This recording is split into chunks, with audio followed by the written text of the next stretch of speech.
Buddhism in Sikkim.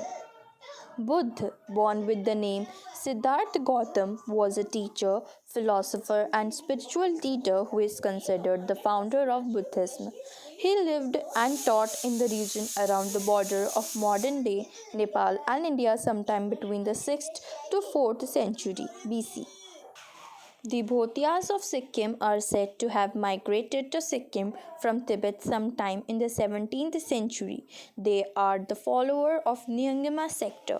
They established themselves ruling class dominating the Tindinich Lepcha. Mahayana Buddhism entered Sikkim and developed as the state religion. Sikkim's modern history began from the middle of the 17th century. It is said that about 1641 to 1642, three holy lamas was thereafter under the patronage of Chogyal. The three lamas started founding Buddhist teaching centers in nearby hills. There are more than 200 monasteries or gompas in Sikkim belonging mainly to the Nyingmapa sect or the Karygyapa sect. Other than few of the Gelugapa, Sakyapa, and Bon faith, these monasteries not only influence the cultural heritage but lifestyle of the people as well. Now I am going to tell you the story of Jamfi Moong a Yeti, a Lepcha folk tale. Once upon a time, there was a ranch owner in the foothills of the Himalayas. He had sheep, goats, and cattle. The ranch owner had employed a man called Atek to look after his whole animals and the ranch.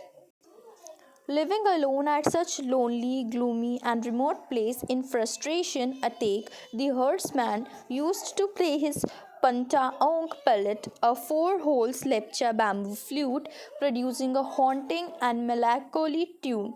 In fact, Atek was an expert and skillful flute player. One day at dusk, on completion of herding his animals, and while he was playing his flute, suddenly, Jamfi Moong, a yeti, appeared from nowhere.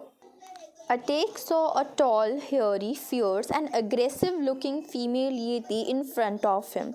She had two long, enormous breasts hanging from her chest. He noticed that she was reverse footed.